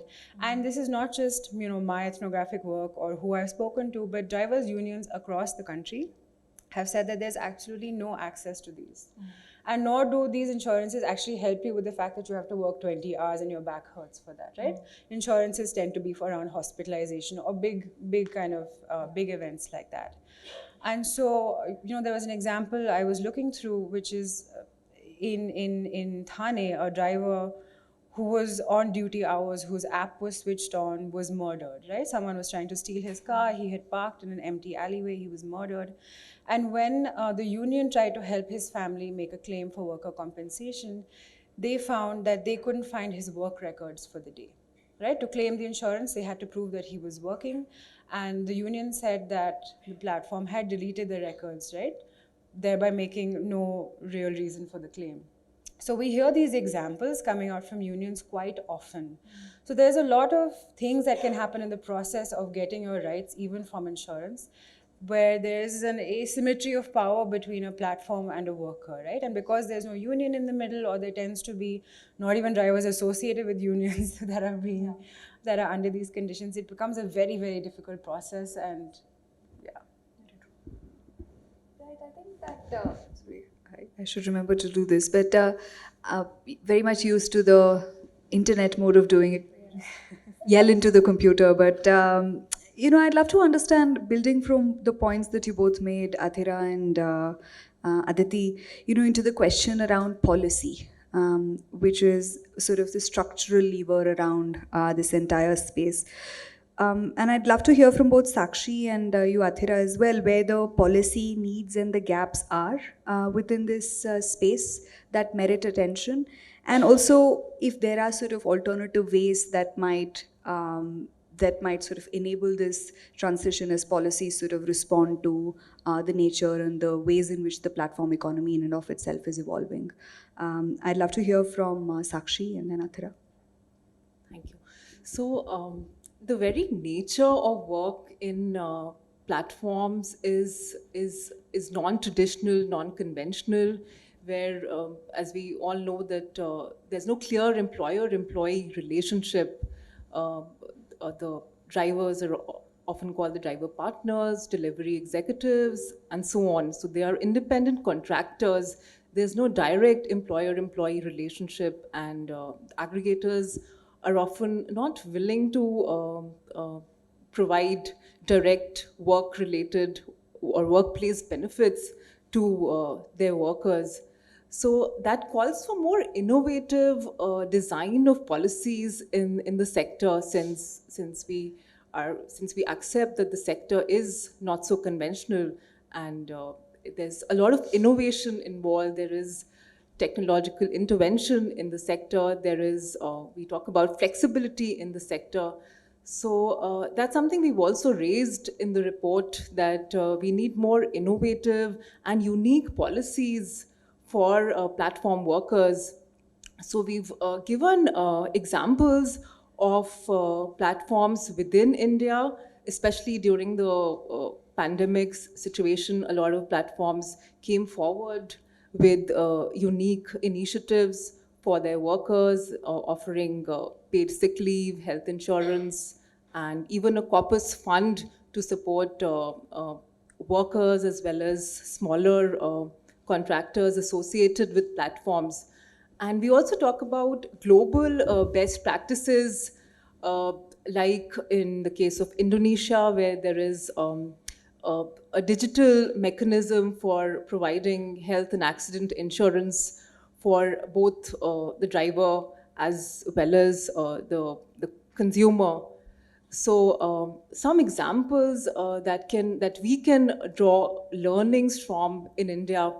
And we may also know about the Code on Social Security, which is yet to be implemented, but which has been passed by the Parliament, which gives a mention, a distinct mention of gig and platform workers, recognizes gig and platform workers as a separate, distinct category, and talks about the need to design specific welfare schemes for platform workers, with contributions from the government, from platform companies, and from workers themselves.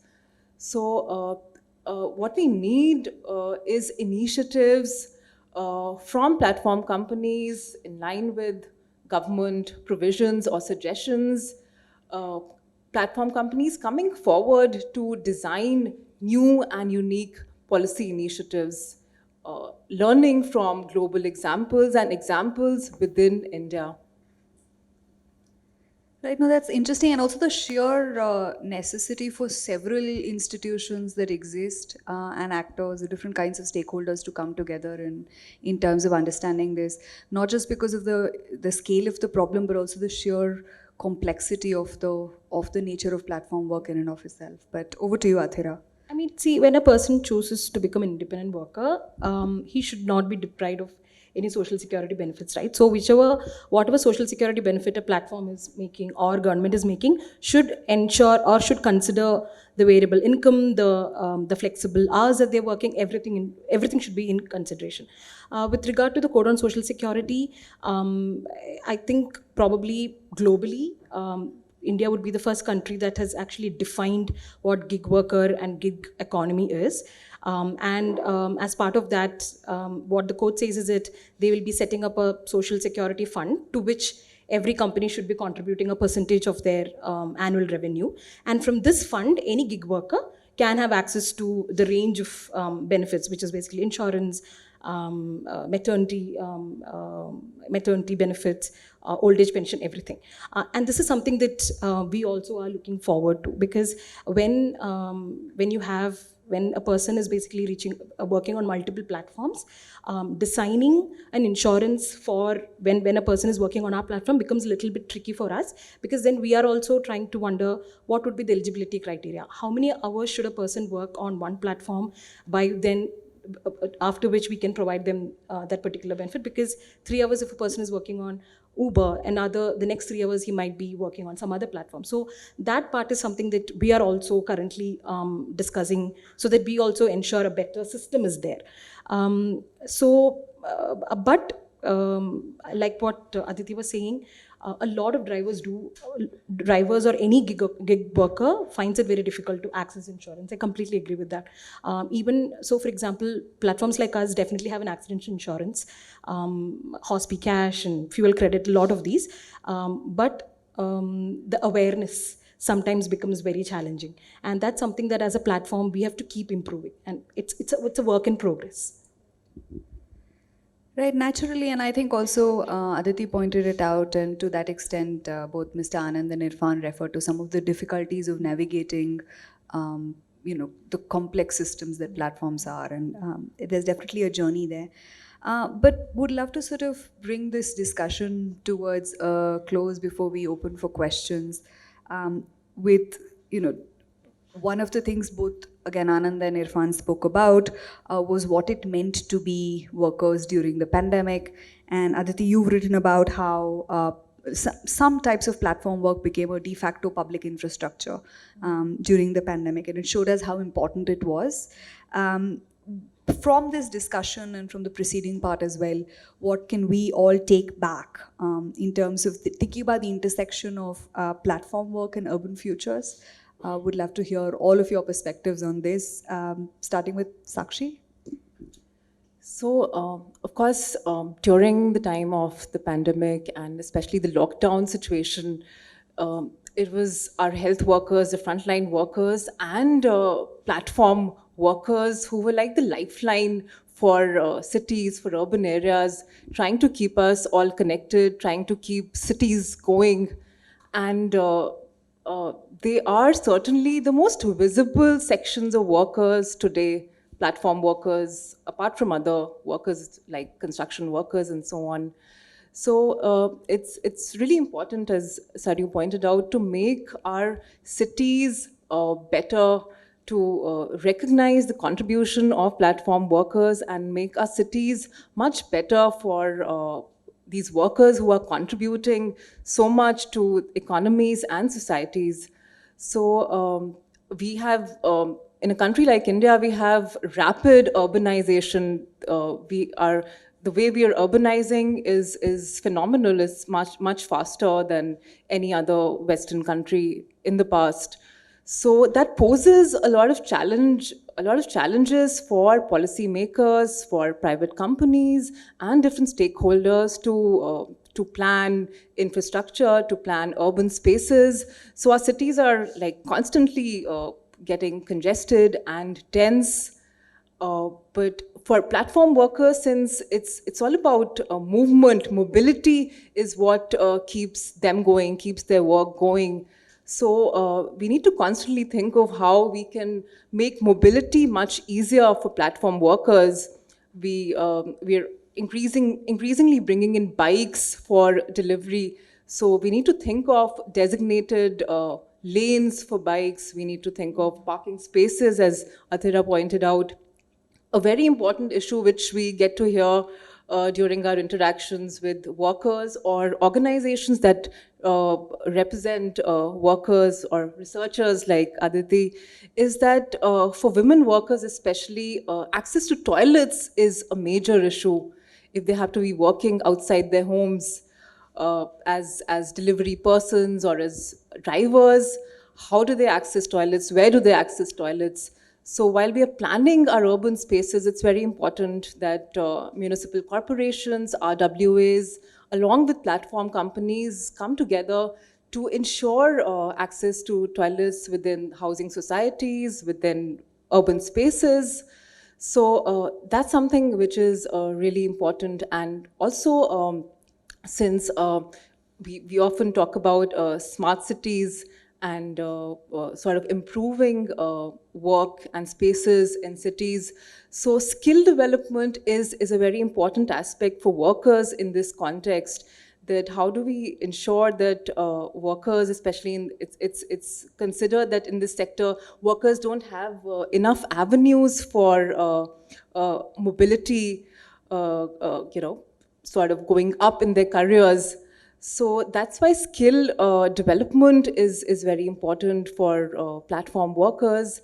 And we need platform companies, NGOs, along with government, National Skill Development Corporation, to come together to offer outcome-oriented skill development courses, skill development that leads to onboarding in platform companies, especially for more vulnerable sections of workers like women, persons with disabilities. And also there's been this suggestion of skill badges or skill passports that can reflect on the on a worker's online profile, that can help them improve their earnings. So since platform workers are like the lifeline of cities, we really need to make our cities much better for platform workers. Thank you, Sakshi. I would love to hear from you, Aditi. Yeah, I think, food delivery and mobility services have added a lot of conveniences in our life. And even in the pandemic, they kept us fed. We had groceries delivered to us quite quickly when it was quite hard to make those food supply chains work.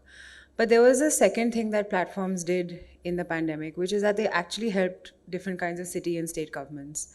Right? So there were a lot of tie-ups, like in Jharkhand, in Delhi, in Goa, in Punjab, where logistics and delivery platforms actually help deliver PDS, right? So they weren't just doing the job of serving us as customers, they were serving governments, right? They were extending the capacity of municipal governments or district governments that didn't have the resources to be able to gather all those people very quickly to deliver food to the most vulnerable populations.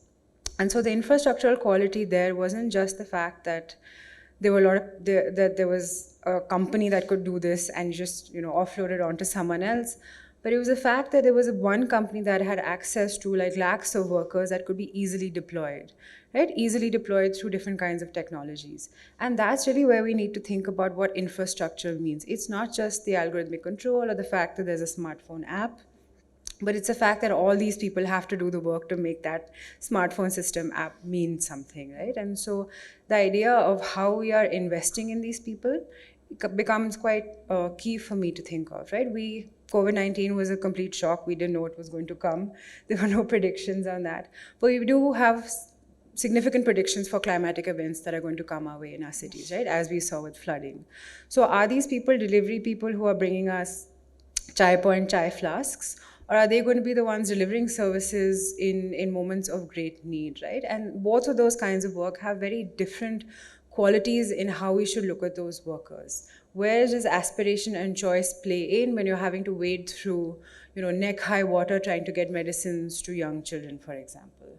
And so in that sense, there needs to be, I think, a different thought process and imagination for what benefits, social security, and skilling requirements go into those people.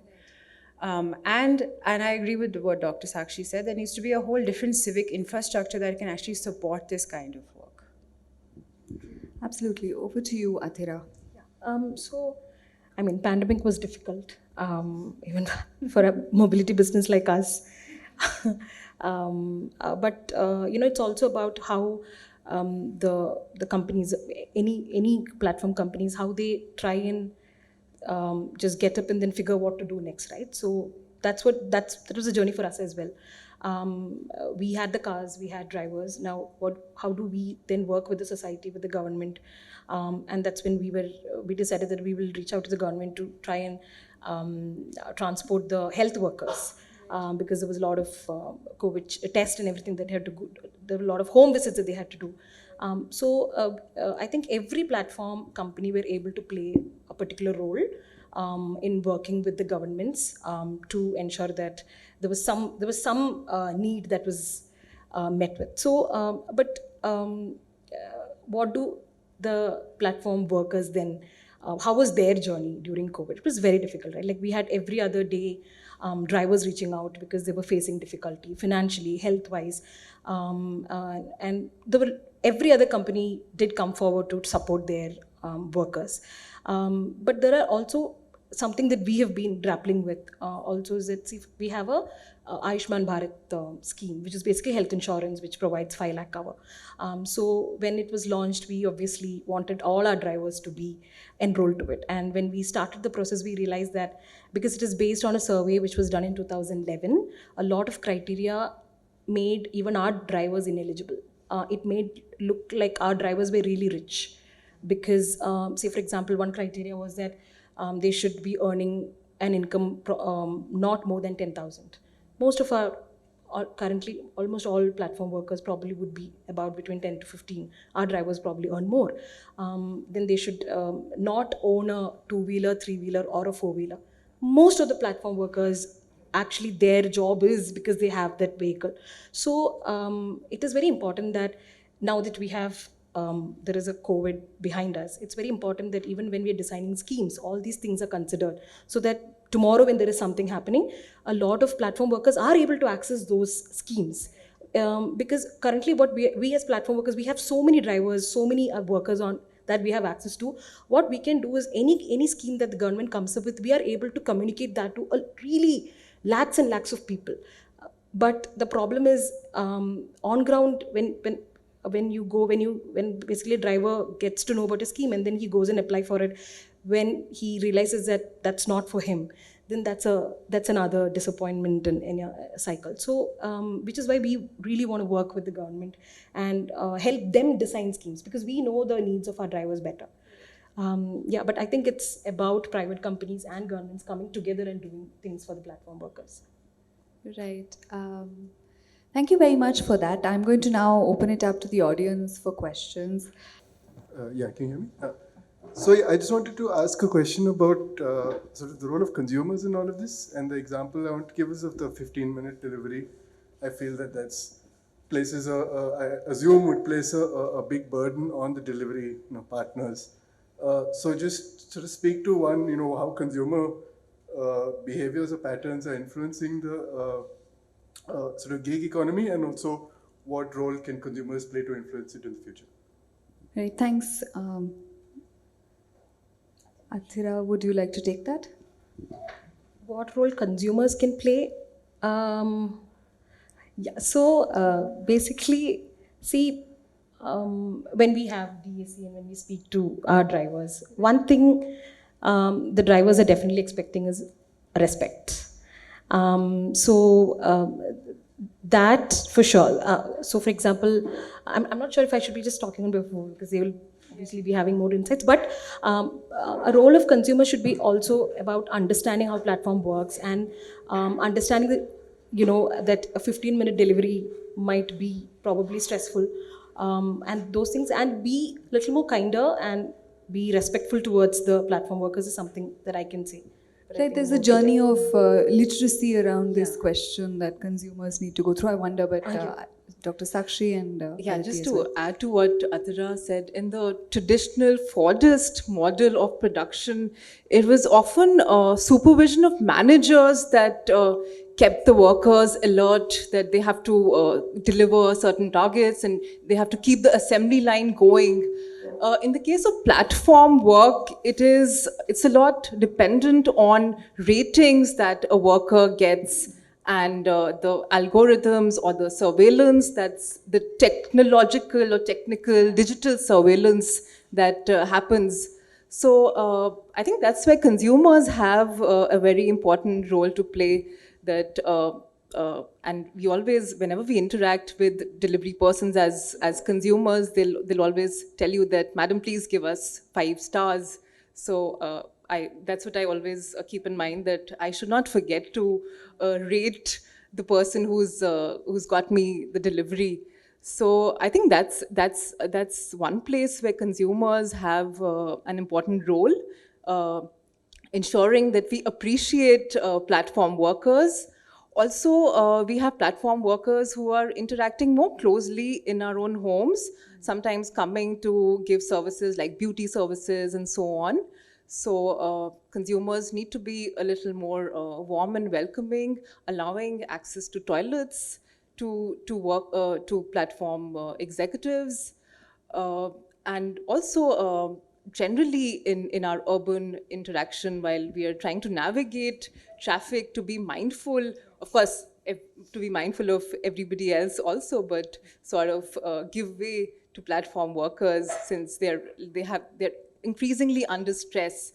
And slightly diverting from the question, not about consumers, but platform companies also somewhere need to sensitize their workers to deal with stress of this time crunch. I have seen some documentaries in California, for instance, of workers having to use pee bottles to urinate, because there's like constant running to deliver orders. And what do? They don't, you can't take a break. So that really moves you, that workers get under so much stress.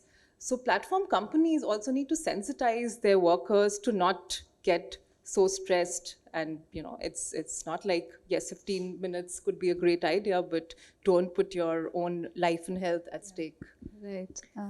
Aditi? Yeah, just two very small points. Of course, us as consumers, we have to do our job to be decent human beings to people who are of a different class. That kind of goes without saying. But there are ways to make that happen, right? The kind of interesting part about technology is that you can nudge behavioral change. We don't really see that nudging happening on the consumer side. And so one of the main asks that the main federation of app-based transport workers has, the main union, is that why is there no e-KYC for consumers? Right, a bad consumer can get badly rated by a driver and and be chucked off the platform, but they can easily sign back up, right? And so the unions are asking for, okay, if we're both consumers, then let's be equal consumers in this process. And so I think that's one really key aspect that we can all think about. And also the 15-minute delivery was not a consumer want. It came artificially. So It wasn't a desire for consumers. It was kind of placed on us, and then we used it because it's convenient. Yeah. No, and just to add to what you just said, Aditi, and the points both Athira and Sakshi made, is that, in the early days of Apti, we had a workshop where we asked everybody who came to the workshop to put their Uber rating. And I think, Aditi, you were at that workshop too. And then we just learned that to get deplatformed as a worker, you had to have a 4.2 rating or something like that, or 4.5. It was some number that we heard very constantly in the interviews. More than a half of the attendees had a lower rating than that number. And it was interesting that they had not even received a notice or any kind of sort of intimation of what it meant. So the notion of being a decent human being, of course, but like Aditi said, there's an opportunity that technology companies have through the technology in and of itself to nudge some of this, and also more broadly literacy around this space. But I'll hand over to the lady in pink.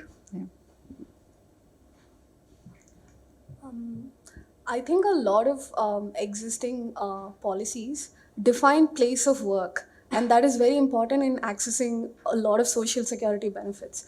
So if we were to bring out a policy change, considering platform workers, how would we define place of work for them?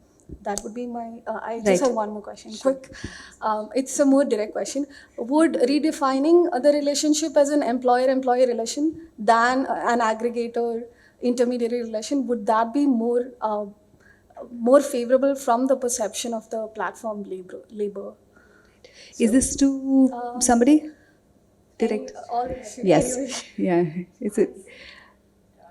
It's a tough question, but one could just attempt to answer that since there are different kinds of workers in the gig and platform economy, their needs are also different. For instance, for drivers, delivery executives, accident insurance is definitely needed. For all workers' health insurance is what is needed. Maternity benefit, in fact, the Maternity Benefit Act extends the maternity benefit to all workers, irrespective of whether they're in the organized sector or unorganized sector. So in principle, it's for all workers. So social security is for all workers, should be for all workers, irrespective of where they work from, whether they work from their homes or they work, they're always mobile. But yes, their specific needs could be different. So that's where platforms need to come up with innovative solutions for uniquely designing worker welfare policies that, yes, for driver partners, we need this is what is most needed. For other workers, this might be much more important. So I think that's how we need to have our policies designed. Aditi, did you want to jump in? Yeah, I think it's a really good question because it's not just a question of platform work. It's a question of all many kinds of unorganized work, home-based workers. The whole favour movement has been around really trying to answer this question. And I guess there are two ways around it, right? The push to actually define the workplace has kind of always confounded everyone.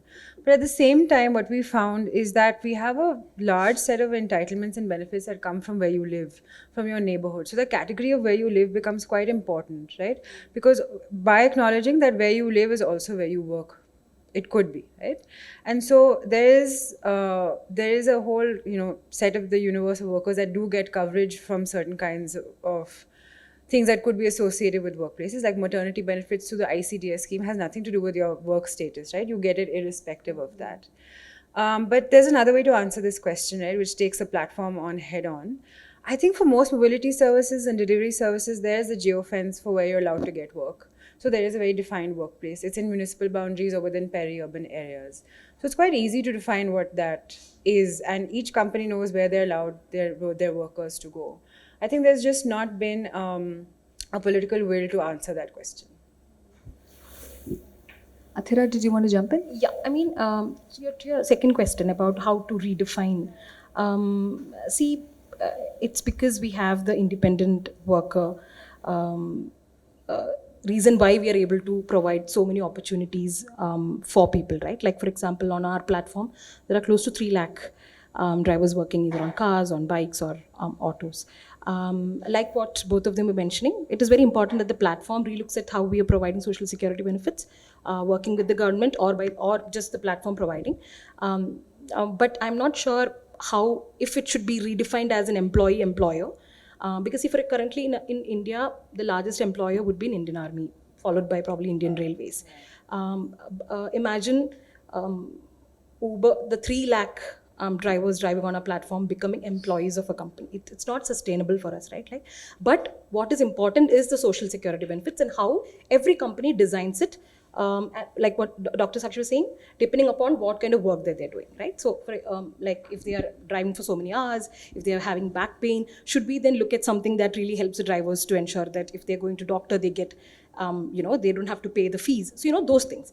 That's where we should be reflecting and figuring out how can we do better, but not probably by defining it back to an employee-employer, because that might probably not really work for platform companies to do any social security benefit, because for 3 lakh drivers, it will be very difficult for us to provide that. Right. May I ask the gentleman who's not asked a question before, and then I'll come to you, sir. Madam, I sacrificed watching Manchester Derby. I think many of us have gone through many sacrifices. The opportunity cost is high for everybody. May I ask the gentleman who has not asked the question? Thank you. Hi, I have a simple, just factual question. It was mentioned that a lot of people who work on the platforms are migrants. I was wondering how they are recruited. What are they told when they're recruited? Are there contractors who are involved? What are the networks that source people into cities, and how does that affect some of the issues that have been discussed today? Right, thank you. Aditi, would you like to answer that? Yeah. Sure. So, various channels. Initially we started with collaborating with government through skill development, livelihood mission and all that, to see if we can do job melas in rural parts, and we will have basically an entire set of facilities. For example, we will have someone who will be explaining what the platform will provide, what are the earning opportunities. Then if someone is interested, then they can go and there will be banks or financiers who would have set up their kiosk where they give them a brief about the lending part of it. Then there would be OEMs who would come with their schemes of, what cars can you buy. Then there are fleet operators. For example, they might be having, say, hundreds of cars. So if someone who wants to drive but do not have a car can actually reach out to the fleet partner, and they get adopted to that particular system. So initially it would have been with government organizations, and once we have, say, some drivers who really have benefited a lot from the platform, then they become heroes. So then they basically go back to their community and then talk about how much they would have benefited from the platform, and then bring more folks onto the platform. So there are various channels, and there are, we had a particular, when we started, we had this woman driver who used to drive for 6 to 7 hours. She had a very supporting family and she was earning enough, and then she started a small office. She stopped driving, she started a small office, and then started recruiting more people. So now she has 7 offices. She's also a fleet partner with close to 50 cars. So it basically, it's like a multiplier effect. So it is also a lot of word of mouth, but a lot of collaborations with government and other institutions. I wonder also if this resembles some of the more traditional forms of employment, construction work, particularly migration-driven work, because there's usually the bridgehead, the person that comes to the city and then brings communities in entirety almost to work. And I know, Dr. Sakshi, you've done a lot of work on construction work, so therefore taking the liberty to ask you. Yeah, so one does get a sense that social networks do play a role even in the platform economy, with suppose a driver who's been able to successfully start and get a car and start the work might be able to help another relative. But it's different from construction work, for instance, in the sense that, yes, construction work is more reliant on social networks, whereas here in this sector, there's this aspect of technology which is important. And some scholars also feel that the platform economy has reduced the time spent in looking for work. For instance, some construction workers we know spend a lot of time in the nakas or labor chalks. Sometimes, they keep sitting the whole day and they don't get work. Here, since there's those who have access to internet, smartphones, may have multiple options. A driver has both Uber, Ola to choose from. Similarly, different platforms, so more options. That's what some scholars have highlighted for this sector. Right, thank you so much for that, you sir. No, I think this is the last question, please, yes. Yeah, and I'm told the Manchester Derby match is tomorrow, not today. Yeah. It was worth the wait then. No, but today is Arsenal match, that also I'm interested. Yeah. Anyway, well, I don't know if the minute would have made a difference, but please go ahead. Okay, my question is to Atira. I think I have interacted with you enough on BPAC platforms, etc. Now you give the impression of being a very benevolent employer. You're not exactly employer. But is it because that you don't have to bother with your bottom line? You don't make profits, right? I mean, just like now, we were all thinking Byju's was making huge profits, sponsoring the cricket team and things like that. And yesterday, suddenly they come out with a huge amount of losses. Are you something like that? No. Okay. We are better.